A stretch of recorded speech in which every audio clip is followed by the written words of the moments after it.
Hey, English learners, welcome back to the Slowburn English podcast, a place where we don't rush and we let the language grow on us, one quiet episode at a time. And I'm Emma. And I'm Liam. Today, we are talking about the feeling many of you know very well, that invisible wall in your mind.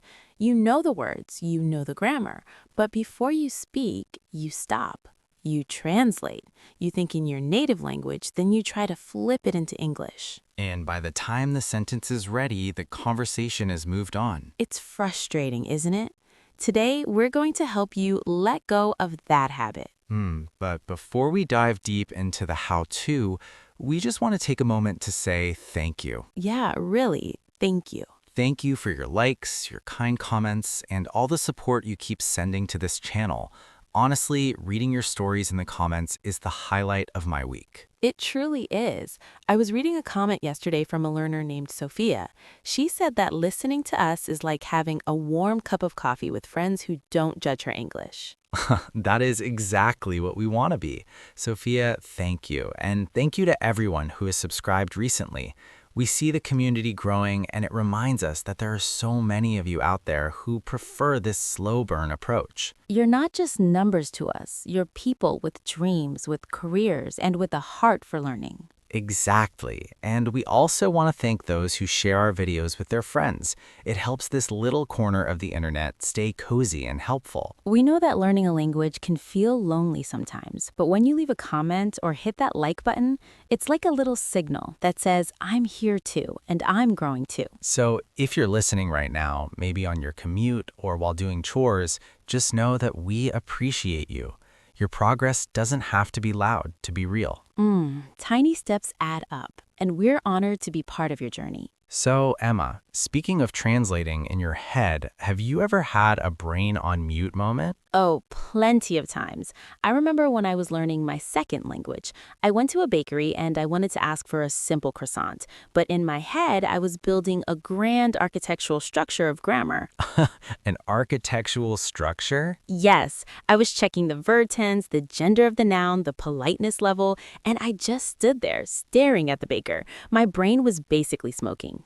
We got emotional again, Liam. People are going to say our intro is longer than their life plan.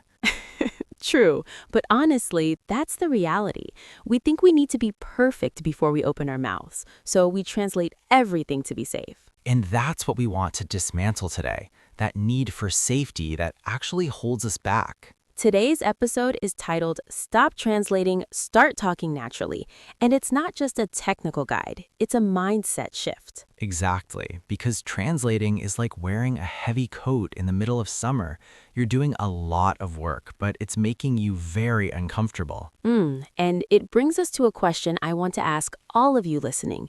Think about this. Why are we so afraid of the silence between our words? That's a deep one. Often we translate because we want to fill that silence as fast as possible with something correct. But what if silence isn't a gap? What if silence is actually where the language begins to settle? I love that. When we stop rushing to translate, we allow the English to actually grow in our minds, like a slow burn fire. So as you listen today, ask yourself, am I trying to control my English or am I letting it be? We're going to explore how to trust your subconscious and move from being a translator to being a speaker. Now, a quick note before we start the main part of our talk. This episode is designed for B2 upper intermediate learners. Yes, we'll be using some more sophisticated vocabulary today, words like composed, resilient, and grounded. But don't worry if you don't catch everything. Just let the conversation flow over you. Your English brain is going to the gym today, and we're here to coach you. And if you find this helpful, please hit that subscribe button for Slowburn English. It helps us keep making these quiet, deep lessons for you. Let's talk about the problem first. Why do we translate? I think it's because we feel stuck. We feel like our native language is a safe harbor and English is the vast, scary ocean. That makes sense. But translating is like using invisible ropes. You try to move forward, you try to speak to someone, but these ropes are tied to your native language, pulling you back. That's a great image, Emma. The invisible ropes. Every time you translate, you have to run back to your native language, grab the meaning, and then run back to English. It's exhausting. Exactly. And the problem is, languages don't map onto each other perfectly. If you translate word for word, you often lose the soul of the sentence. You lose the nuance. You might stay composed on the outside, but inside your brain is frantic. And honestly, this happens to English learners all the time. They think that if they don't translate, they will look foolish. They are afraid of being misread. But here's the English learner bridge. In real life, people don't mind if you take a second to breathe. They mind if you sound like a robot because you're reading a translation in your head. Exactly. When you stop translating, you might make more mistakes at first, but your rhythm becomes human. You become more grounded in the conversation. So how do we cut those invisible ropes? It starts with acceptance, accepting that your English is under construction. You don't need a finished palace to invite someone in for tea. You just need a chair and a warm heart. I like that. Even if the walls are still being built, the tea is still hot. And once you accept the construction phase, the ropes start to loosen. You stop being so reactive to your mistakes. This is so important for B2 learners. You have the tools now. You don't need the ropes anymore.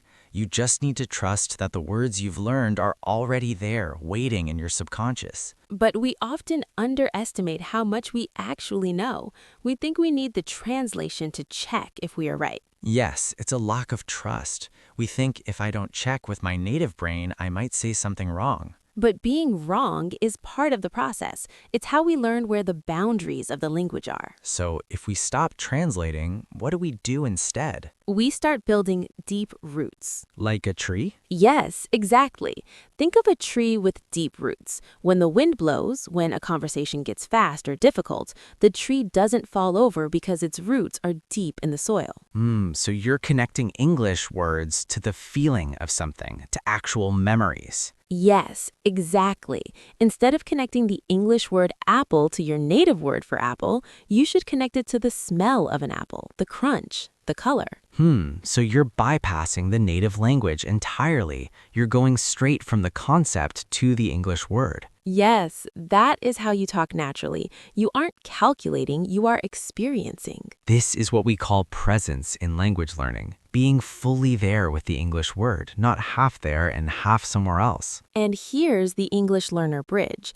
This is why immersion is so powerful. Not because you hear more words, but because you are forced to connect those words to real-life actions. When someone says, "watch out," and points at a car, you don't translate, you just move. Because the situation provokes an immediate response. Exactly. You become resilient because your brain learns to survive without the translation. I think many B2 learners stay at the surface. They know the words, but the roots are shallow. They haven't lived with the words enough. It takes time. It's a slow burn process. You have to be intentional about it. I think many B2 learners stay at the surface. They know the words, but the roots are shallow. They haven't lived with the words enough. It takes time. It's a slow burn process. You have to be intentional about it. One tip I always give is to describe your day in English, in your head, while you're doing chores. Oh, I love that. I am picking up the cup, the water is cold, simple things. Yes, because there's no pressure. No one is watching you. You can build those roots quietly. And then, when you are in a real conversation, those roots are already there to hold you up. You feel more composed. It's about moving from knowing a word to owning a word. Ownership comes from repetition and emotional connection. Emma, I want to talk about something that often confuses people. The difference between fluency and accuracy. Oh, this is a big one. Many people think they are the same thing. But they are actually very different, especially when it comes to translating. Right. Accuracy is about being correct. It's about the rules, the grammar, the perfect spelling. It's like the architecture of suppression we talked about before. You are so busy making sure everything is perfect that you suppress your natural voice. Whereas fluency is about flow. It's about the ability to keep the conversation going, even if you make mistakes. Exactly. If you translate, you are chasing accuracy. You want to be sure it's right, but in doing so, you kill your fluency. So it's like a trade-off. In the beginning, yes. To get to fluency, you have to sacrifice some accuracy. You have to be okay with saying he go instead of he goes sometimes, just to keep the rhythm. Because once the rhythm is there, the accuracy can be added later. But if you have no rhythm, the accuracy doesn't matter. No one wants to talk to a perfect dictionary that takes 30 seconds to answer a question. Exactly. Fluency is a living thing. Accuracy is a static thing. So for our B2 learners, are you prioritizing being a perfect dictionary or a living speaker? Finally, we have to talk about trust.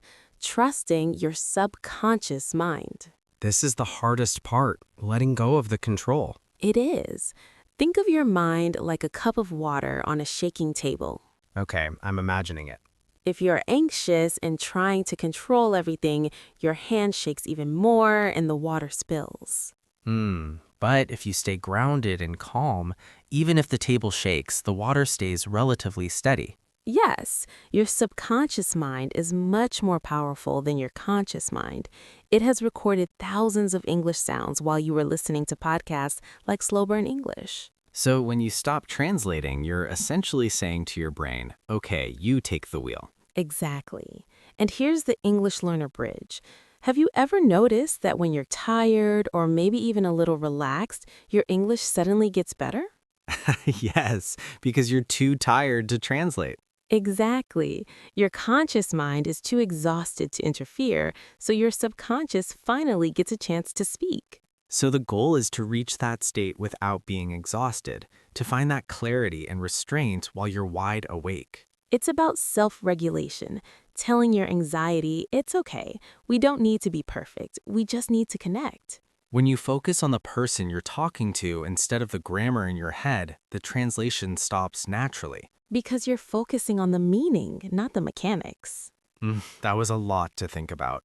Before we close, let's slow down for our word tour and look again at some of the most useful words and phrases from today. Yes, because this episode was all about growing your vocabulary at a B2 level. Let's begin with a word that is essential for this mindset: composed. Composed means being calm and in control of your emotions, especially in a stressful situation. For example, even when she forgot the word, she stayed composed and smiled. Or it's hard to stay composed when you feel everyone is watching you. Repeat, composed. Composed. Next is misread. To misread someone means to understand their intentions or feelings incorrectly. For example, I was afraid my silence would be misread as boredom, but I was just thinking. Or, don't misread his lack of words, he's actually a very kind person. Repeat, misread. Misread. Now, a very important one, grounded. To be grounded means to be mentally and emotionally stable, like having your feet firmly on the ground. For example, doing breathing exercises helps me feel grounded before an English presentation. Or, she has a very grounded approach to language learning. She doesn't rush. Repeat, grounded. Grounded. Let's look at resilient. Resilient means able to recover quickly from difficulties or mistakes. For example, to be a good speaker, you have to be resilient when you make a grammar error. Or the community of English learners is incredibly resilient. Repeat, resilient. Resilient. How about provoke? To provoke means to cause a particular reaction or emotion. For example, seeing a beautiful sunset often provokes a feeling of peace. Or fast-moving conversations can provoke anxiety in new learners. Repeat, provoke. Provoke. Next is restraint. Restraint is the ability to control your behavior or emotions. For example, he showed great restraint by not translating every single word in his head. Or, sometimes the best English is simple. It requires restraint to not overcomplicate things. Repeat, restraint. Restraint. And finally, underestimate. Underestimate means to think something is smaller or less important than it actually is. For example, don't underestimate your progress. You've come a long way. Or, we often underestimate the power of listening. Repeat, underestimate. Underestimate. We covered a lot today, Liam, from invisible ropes to deep roots. It's a journey, isn't it? Moving from the safety of translation into the freedom of natural speech. It is. And if you're listening and you still feel like you're translating every word, don't be discouraged. No, not at all. It's part of the process. Your English brain is still under construction. Just try to find one moment today where you can let go. One moment where you just feel the word instead of think the word. Tiny steps. So if this episode stayed with you today, we hope it also encouraged you. In your English, In your confidence. and maybe even in the way you carry yourself through difficult moments. Take care of your English. Take care of your heart. This is Emma, And this is Liam. and you've been listening to Slowburn English. Bye. Bye-bye.